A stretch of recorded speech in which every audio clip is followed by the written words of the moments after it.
Hello, my self doctor Himani. आप सभी को मेरा नमस्कार। और आज हम बात करते हैं एलर्जिक राइनाइटिस पे। तो एलर्जिक राइनाइटिस भी एक काफ़ी कॉमन इश्यू है आजकल। तो एलर्जी में क्या होता है, एक एबनॉर्मल इम्यून रिस्पॉन्स होता है बॉडी का।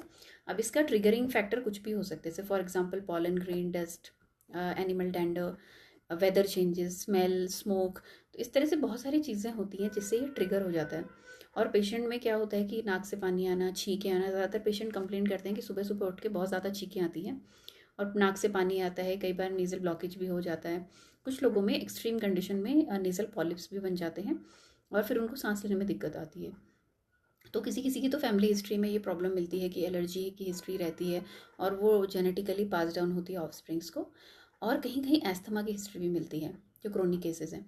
तो आप इसको होम्योपैथी से बहुत अच्छी तरह क्योर कर सकते हैं, क्योंकि अगर आप इसको क्योर ना करके सप्रेस करेंगे एंटीहिस्टामिनिक्स लेके, तो ये डिजीज़ बाद में जाके और एग्रावेट हो जाती है। कुछ लोगों में एस्थमा जैसे सिम्टम्स डेवलप होने लगते हैं। तो अगर आप इसको टाइमली होम्योपैथी से ट्रीट करेंगे with natural medicine without any side effects, तो मैं कुछ आपको इसके ब्रीफली मेडिसिन की जानकारी दे देती हूँ। जैसे नंबर 1 आती है एलियम सीपा। तो एलियम सीपा में क्या होता है, बहुत ज़्यादा वाटरी डिस्चार्ज होता है, नोज से छींकें आती हैं और क्लोज्ड स्पेसेस में ये प्रॉब्लम बढ़ती है। इसके अलावा दूसरे नंबर पे आर्सेनिकम एल्बम आती है। आर्सेनिकम में क्या होता है, जो डिस्चार्ज होता है बहुत ही बर्निंग और एक्रिड होता है और वाटरी डिस्चार्ज होगा नोज से। तीसरी आती है पल्सरेला। पल्सरेला का डिस्चार्ज थिक होता है, येलोविश होता है।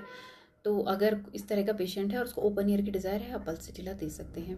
सैबेडेला है, जो कि पॉलन ग्रेन से किसी किसी को एलर्जी होती है और बहुत ज़्यादा वाटरी डिस्चार्ज स्टार्ट हो जाता है सीजनल क्लाइमेटिक चेंजेस में, स्प्रिंग वेदर आती है, तो वहाँ पे सैबेडेला यूज़ हो सकती है।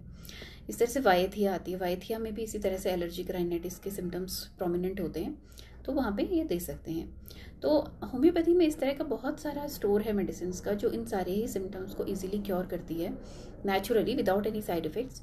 और अगर आपको भी इस तरह का कोई प्रॉब्लम है तो आप मुझे यहाँ पे कमेंट या व्हाट्सअप कर सकते हैं फॉर ट्रीटमेंट। और जो भी मेडिसिन लें, प्लीज़ डॉक्टर को कंसल्ट करके ही लें। बिना कंसल्टेशन की दवाई लेना आपके लिए हानिकारक हो सकता है। Thank you.